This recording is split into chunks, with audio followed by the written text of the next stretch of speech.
C NIM 18104116729. Di sini saya akan menjawab soal UAS yang diberikan oleh Bapak. Soal terbagi menjadi dua bagian, yaitu bagian A dan bagian B. Soal bagian A yang pertama yaitu berapa kalikah Anda hadir dalam mata kuliah dan kenapa Anda harus hadir dalam kuliah perilaku organisasi. Saya selalu mengetahui perkuliahan perilaku organisasi dan kenapa saya harus hadir dalam perkuliahan organisasi.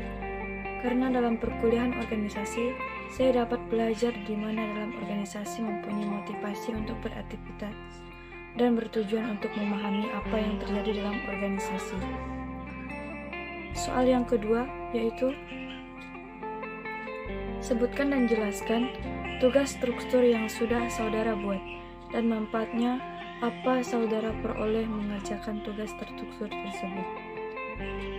Tugas terstruktur yaitu ada 5.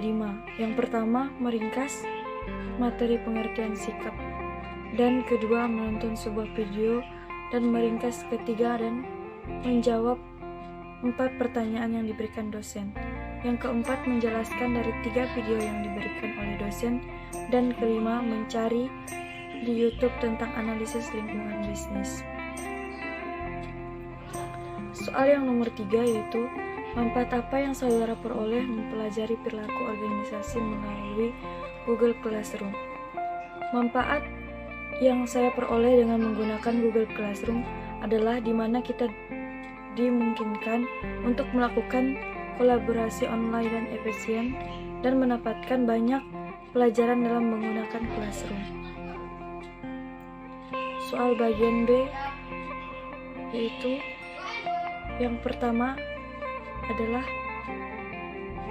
ada berapa bidang ilmu yang memberikan kontribusi dalam perkembangan dan ilmu perlakuan organisasi. Jelaskan. Yang pertama, psikologi. Psikologi adalah ilmu yang berkenaan dengan usaha yang mengukur, menjelaskan, dan kadang-kadang mengubah perilaku manusia. Yang kedua yaitu sosiologi. Sosiologi adalah pusat perhatian. Sosiologi mempelajari sistem sosial di mana para individu. Yang ketiga adalah fisiologi sosial.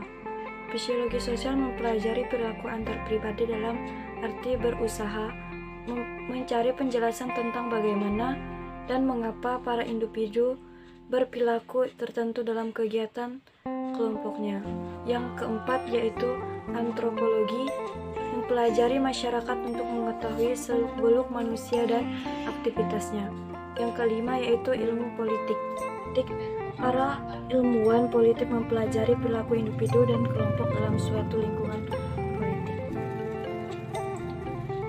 Soal yang kedua yaitu pengertian organisasi dan unsur-unsur organisasi.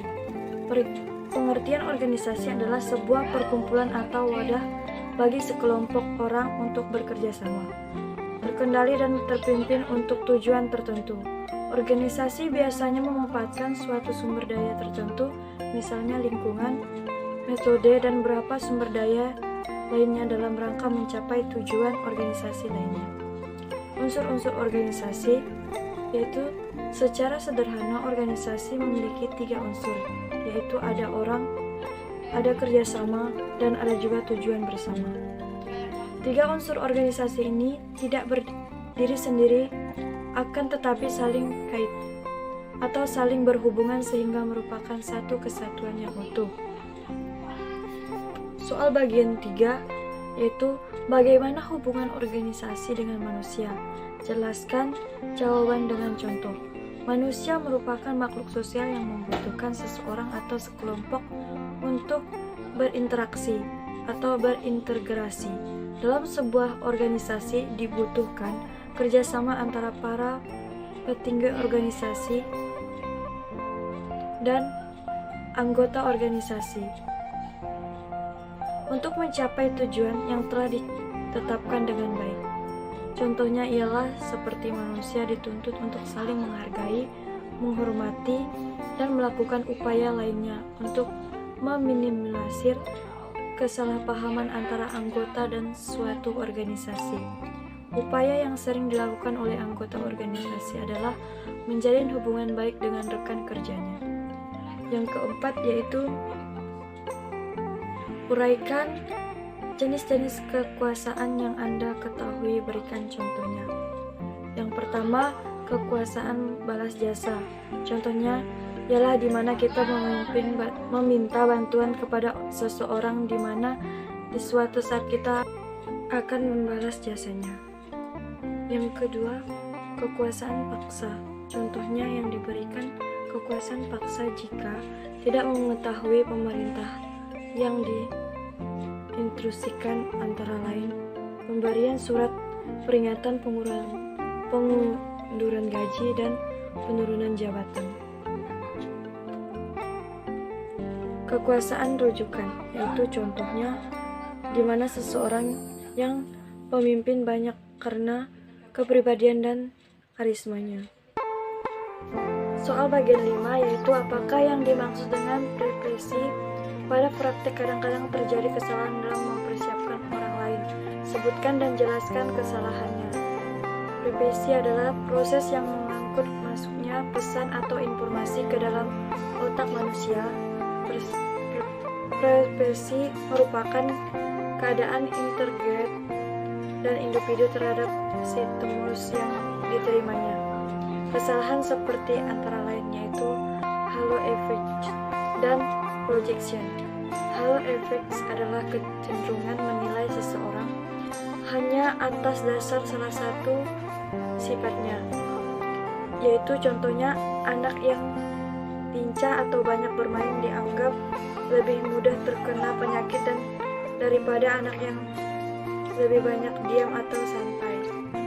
Kesalahannya berikut adalah projection, merupakan kecenderungan seseorang untuk menilai orang lain atas dasar perasaan dan sifatnya. Contohnya ialah karena projection berfungsi sebagai suatu mekanisme pertahanan dari konsep diri seseorang sehingga lebih mampu menghadapi yang dilihat tidak wajar.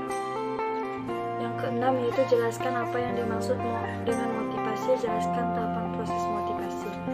Motivasi adalah suatu sugesti atau dorongan yang muncul karena diberikan oleh seseorang kepada orang lain atau diri sendiri.